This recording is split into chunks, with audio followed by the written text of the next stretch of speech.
So the first AP poll has been released for the season, and it looked very similar to the first coaches poll that was released of the season.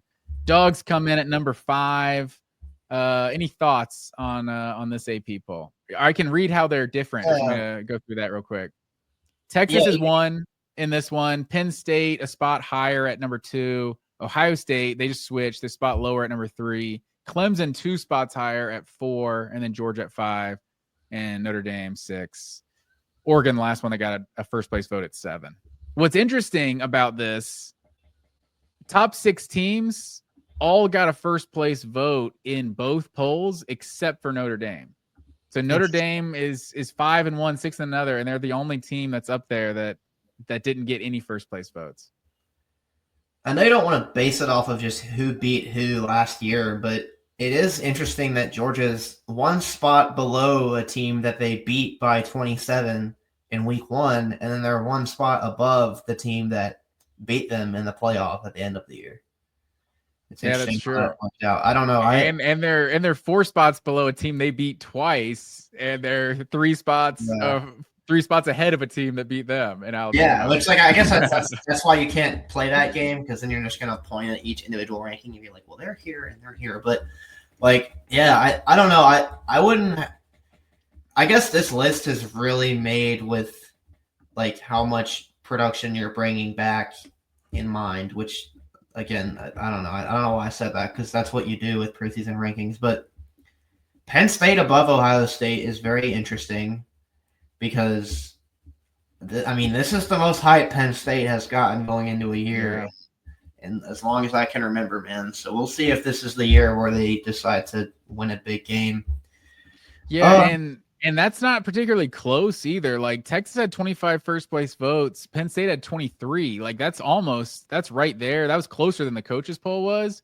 And then Ohio State down at 11. Like it's a little bit of a drop off of how many people ranked Penn State number 1 compared to Ohio State. Yeah, but that is interesting. I guess, Penn State returns their quarterback and their top 2 really good running backs and a lot of its defense. So I get it, but like Ohio State just won the title and they don't have there's not a ton of glaring holes where Ohio State is like losing a bunch of production where you're like, okay, they don't have anything coming in, to supplement that. And so I don't know. I wouldn't put Penn State above Ohio State right now. Clemson at 4, I kind of get, because I know people before you go to Clemson, the thing I'll say about Penn State is they go 10-2 basically every year. And last year they went 11-1. So there's this idea that they had a better year last year, but they just didn't play 2 good teams last year. They only played 1 good team and they just lost them. So it's like this year again, now they're going to have 2 good teams with Oregon and Ohio State on their schedule. Like they just basically have lost to Ohio State and Michigan for in the near past. I'm trying to say that in recent history. There you go. In near past. in recent history, they've basically just gone unbeaten and then lose to Ohio State and Michigan. Last year they didn't play Michigan, so they only lost to Ohio State. So it's just funny how their season is perceived to be better, and then they beat SMU and they beat Boise State. It's like, okay, now they're legit. They beat SMU and Boise State. Like, okay. So it's really interesting. Like Penn State, the hype that's around Penn State. But I think you're right. I think if not this year, I'm not really sure. Yeah. I'm not sure when. They have a really easy schedule this year, dude. Like it's Ohio State and Oregon, like you said, and then it's nobody. Like the 3rd and 4th best team that they play is probably like some 2 of Indiana, Iowa, and Nebraska. Like they better go 11-1 this year. If they go 10-2 and they drop both games against Oregon and Ohio State, I don't even want to see them in the playoff. I'm sorry. I know the playoff is like 20 teams right now, so that's a bit harsh. But yeah, I do agree. This had better be the year for them, man. Because if it's not, then maybe we better stop crying wolf about Penn State. Do you follow Chris Marler? No. I think he's Vern Funquist, I think is what he goes by on Twitter. He used to be one of those Saturday Down South guys, but I don't think he is that anymore. But he because people are always talking about these schedules, the 9 conference games versus 8 conference games, and he said Oklahoma and South Carolina will play more ranked teams in 5 weeks, in a 5-week span, than Michigan did in 2 years during their college football playoff runs in 2022 and 2023. It's Right. like save the 8-game, like your 9-game conference schedule doesn't mean anything when it's, oh, okay, you have another game with Minnesota and Michigan State. It's like, okay, cool. Yeah. But what were you about to say about Clemson? Oh, I think them at 4 is like justifiable because they return Cade Klubnik, who is like they might have the best returning quarterback in the whole country. But yeah, it's interesting to see them right above Georgia, considering how that game went week 1 last year. But yeah, I don't know. I guess they've just got more continuity on coming back on both sides of the ball than Georgia does. But we'll see, man. They've got a very weak ACC at their disposal this year, so like not a lot of excuses for them. Yeah, and I don't think people really remember what they were a year ago either. Like, I actually do believe in Cade Klubnik as opposed to Drew Aller. Like, I'm just not a Drew Aller fan at all. Like, I don't really get it. Like, I think if he wasn't a 5-star, I don't think people would still talk about him the way they talk about him. But like Cade Klubnik's actually played well at times. Yeah. But even what they were a year ago, it's like I think we kind of forget they got blasted by Georgia, a Georgia team that a lot of people didn't think was very good last year, is like worth noting. But also, like, they lost to Louisville and they lost to South Carolina. Like, those are probably the 3 best teams they played last year. And then they played Texas close. Or they beat SMU, which is, I don't know how good SMU was. They obviously were good enough to go to win 11 games, but like, I don't know. I think the jury's still out on them too.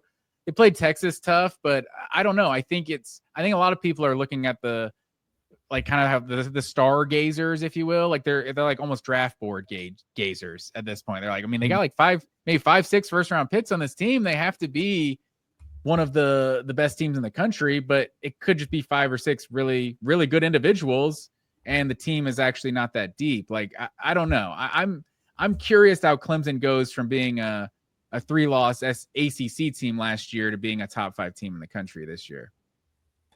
Yeah, and I don't know enough about who they have coming back on offense, but I do know that like Peter Woods and TJ Parker are back, right? And I think like Sammy Brown is too. So like, yeah, they are gonna have like some dogs on defense, and that coupled with the fact that they play in like just a weak conference, I think they're like they have a great defense and they have a great quarterback. So it's hard to not have pretty solid expectations for that team.